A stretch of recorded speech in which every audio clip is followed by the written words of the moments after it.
Movie के start में हम एक लड़के को देखते हैं जो एक जंगल की तरफ जा रहा था। तभी अचानक उसके पीछे कोई अपना चाकू खोलता है और देखते ही देखते उसकी पूरी बॉडी को चीर फाड़ करके रख देता है और चाकू से उसने उसकी बॉडी पर कई बार वार किए और घसीटता हुआ उसे अपनी वैन में ले गया। सीन कट होता है और हम अगली सुबह एक और वैन को देखते हैं। ये वैन गीत की है जो अपनी फैमिली के साथ पिकनिक पर आया है। फिर गीत अपनी फैमिली के लिए खाना बनाता है और ये लोग खाना खाना शुरू कर देते हैं, लेकिन उसकी बेटी एमी आज खाना खाने से इनकार कर चुकी थी और फोन पर बातें करते करते हुए दूर जंगल में चली जाती है।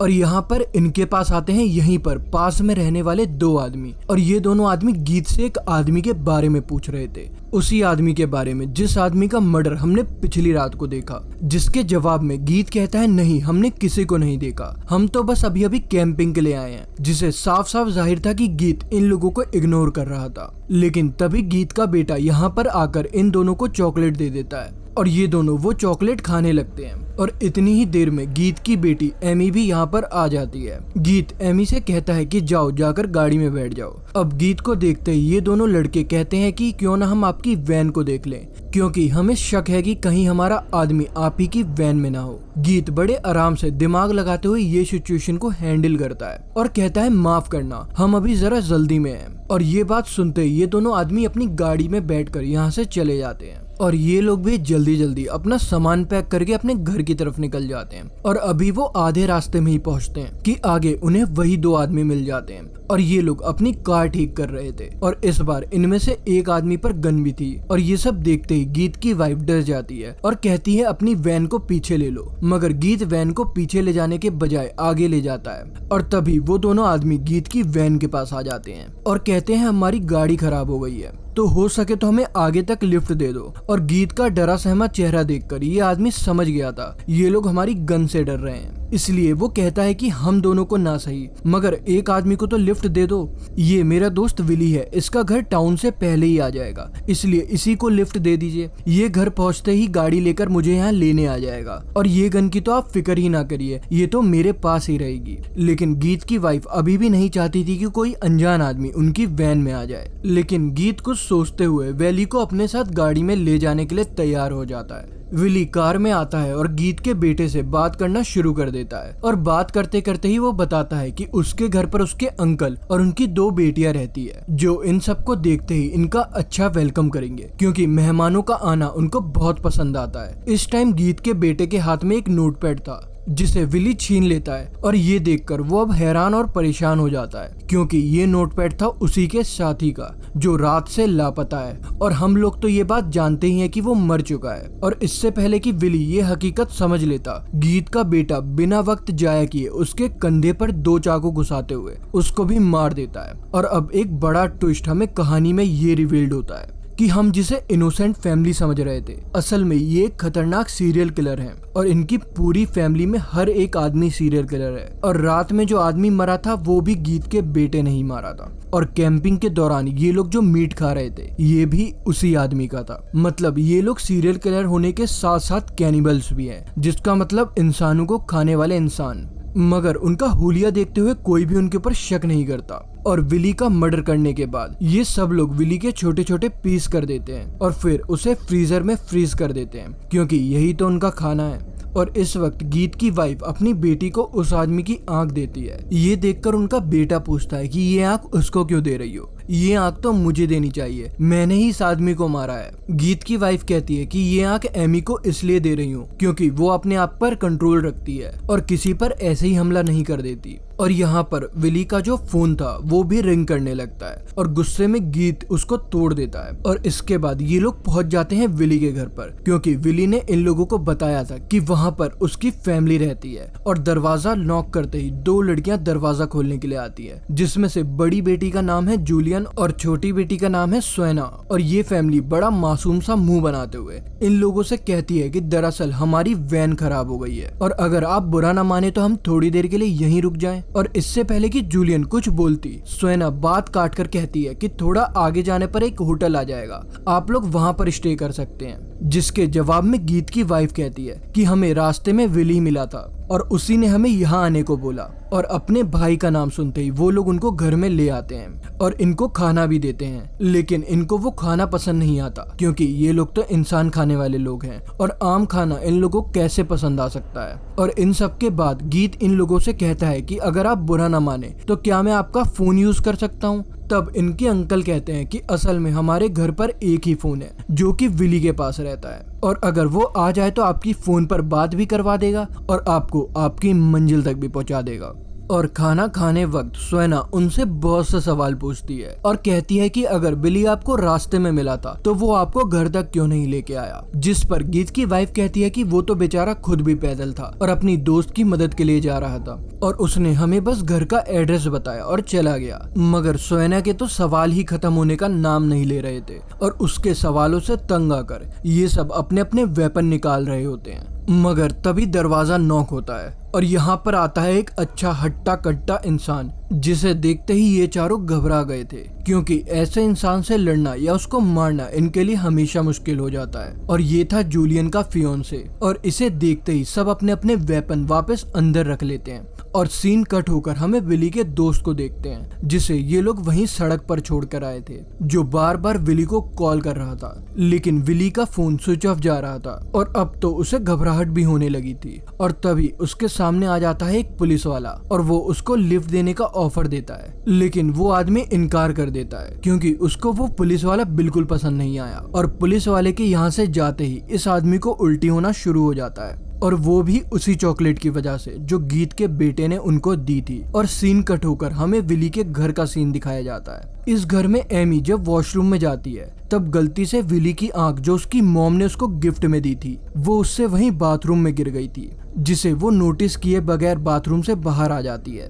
बाथरूम से बाहर आते ही उसको मिल जाती है सोएना, जिसे वो बिल्कुल कपल की तरह अट्रैक्ट हो रही थी। इतने में यहाँ पर जूलियन भी आ जाती है और बताती है कि सोने का इंतजाम हो गया है। और सोने से पहले सोएना सबको पियानो प्ले करके दिखाती है, जिसको सुनकर एमी भी उसमें इंटरेस्ट ले रही थी। जिसके बाद सब अपने अपने रूम में सोने के लिए चले गए और इधर गीत की वाइफ परेशान थी क्योंकि वो किसी फैमिली को नहीं मारना चाहती थी और इन लोगों ने भी अपना एक रूल बनाया हुआ था और ये लोग सिर्फ उन्हीं लोगों को मार देते थे या बुरे काम करते हो और इन्होंने कभी हंसते खेलते फैमिली को नहीं मारा था और आज ये लोग यही काम करने जा रहे थे। तब गीत अपनी वाइफ को रिलैक्स करते हुए ये कहता है कि उनके बारे में ज्यादा मत सोचो, ये लोग भी दुनिया पर बोझ ही हैं। कितना बेकार लाइफस्टाइल है इनका, ना कोई एम है ना ही कोई गोल, तो परेशान ना हो, सब कुछ ठीक हो जाएगा। जिसके बाद गीत अपने बेटे के पास जाता है जिसके बारे में हमें पहले से ही पता है कि वो कितना ज्यादा खतरनाक है। वो उसे कहता है कि जूलियन को तुम मार लेना, लेकिन उसके फियोंसे को मैं ही मारूंगा क्योंकि वो बहुत ज्यादा ताकतवर है और मेरा सिग्नल देने से पहले तुम्हें कुछ भी उल्टा सीधा नहीं करना वरना गड़बड़ी भी हो सकती है। और दूसरी तरफ सोएना के रूम में एमी थी जो सोएना के अवार्ड देख रही थी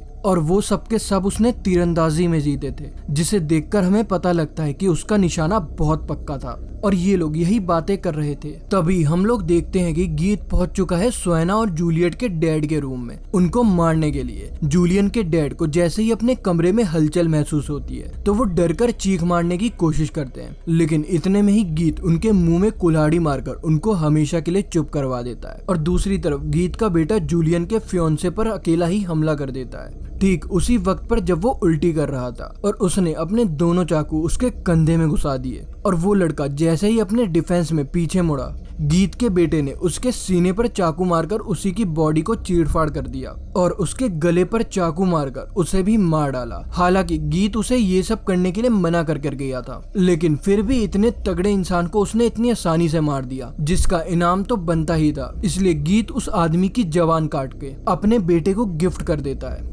यहाँ एमी जब सोएना के साथ सोने के लिए लेटी थी तभी उसने अपना चाकू निकालकर सोएना को मारने की कोशिश की। सोएना जो उसकी चाल से बेखबर थी, वो जैसे ही एमी को अपने करीब से धक्का देती है, उसी वक्त उसी का चाकू उसी को लग जाता है और उसको चोट लगा देखकर सोएना घबरा जाती है और सोएना उसको टेम्परेरी तौर पर पट्टी बांधकर बाहर से फर्स्ट एड लेने के लिए जाती है। और अपना इतना ख्याल करता देखकर एमी को उस लड़की के लिए बुरा लग रहा था, क्योंकि वो इस लड़की को मारने वाली थी। और जब सोएना फर्स्ट एड लेने जाती है तब उसे इन लोगों की वैन नजर आ जाती है और वैन को देखने के लिए वो उनकी वैन के अंदर चली जाती है और उसको वैन में मिलती है जूलियट के फियोंसे की लाश, जिसे देखते ही उसको सारा गेम समझ में आ गया था कि ये पूरी की पूरी फैमिली ही सीरियल किलर है और वो उनको मारने के लिए ही आई है। सीन कट होकर हम जूलियन को देखते हैं, जो इस वक्त उल्टी करने के लिए वॉशरूम में गई थी और इस वक्त उसको वहां मिल जाती है विली की आंख, जो गलती से एमी यहाँ गिरा गई थी। और ये देखते हुए वो ये बात जान गई थी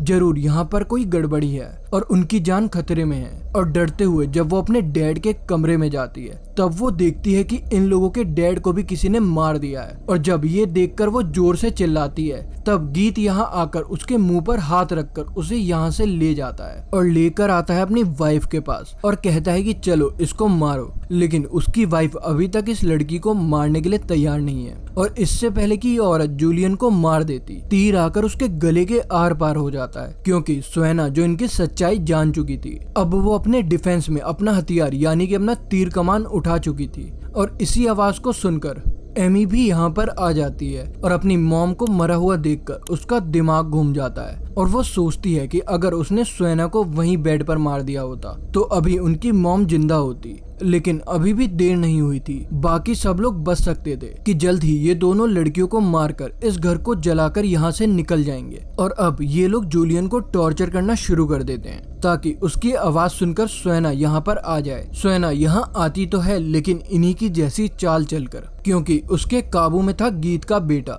जिसके गले पर अब उसने चाकू रखा हुआ था। और यहाँ पर एक और ट्विस्ट रिवील्ड होता है कि सोएना ने एमी के फोन से पुलिस को कॉल कर दी थी और जिस टाइम सोएना ने इस लड़के की गर्दन पर चाकू रखा हुआ था उसी तरह गीत उसकी बहन की गर्दन पर चाकू रख देता है। लेकिन सोएना ये बात जानती थी कि वो किसी इंसान को नहीं मार सकती, लेकिन ये लोग बहुत जालिम हैं और ये लोग उसकी बहन को मार देंगे, इसलिए वो गीत के बेटे को छोड़ देती है। जिसके बाद इन दोनों लड़कियों को ये लोग एक साथ बांध देते हैं और ऐसा लगता है कि शायद ये लोग साइकोपैथ भी थे और इन्हें अब इन लड़कियों को टॉर्चर करना था। इसलिए गीत अब जूलियन के फियोंसे की जवान को फ्राई करके लेकर आता है और इन दोनों को टॉर्चर करके ये जवान खाने को कहता है। और जूलियन जब ये खाने से मना करती है तब गीत उसका अंगूठा काटकर चूसने लग जाता है। और जब वो आया सोएना के पास और उसने उसको ये खाने को बोला तब सोएना उसको डिस्ट्रैक्ट करने के लिए ये बता देती है कि तुम्हारी बेटी लड़कियों में इंटरेस्टेड है और ये बात शायद तुम नहीं जानते। ये बात सुनते ही गीत पागल हो जाता है और अपनी बेटी से ही लड़ने लग जाता है। और इन्हीं सबके बीच सोएना को कुछ टाइम मिल गया अपने आप को बचाने का और फ्री होते ही उसने यहाँ से एक स्पून उठाया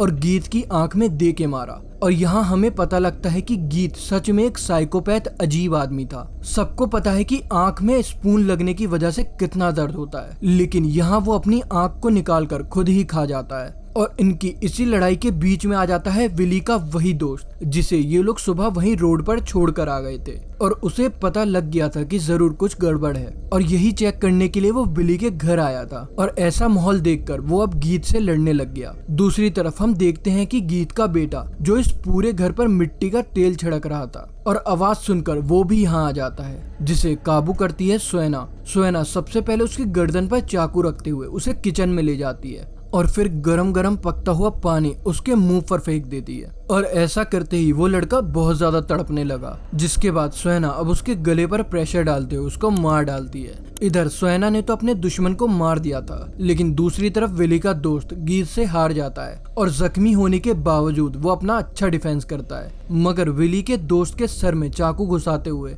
गीत उसको मार डालता है। अभी वो यही कर ही रहा होता है, तभी अचानक से पीछे से जूलियन उसके सर पर एक बहुत भारी हथौड़ा देकर मारती है, जिससे उसकी भी वहीं पर मौत हो जाती है। दोनों बहनों ने एक दूसरे को देखकर लंबा सांस भरा, लेकिन अभी इनका मिशन पूरा नहीं हुआ था, क्योंकि ये जानते थे कि अभी एमी जिंदा है जिसे इन्हें मारना होगा।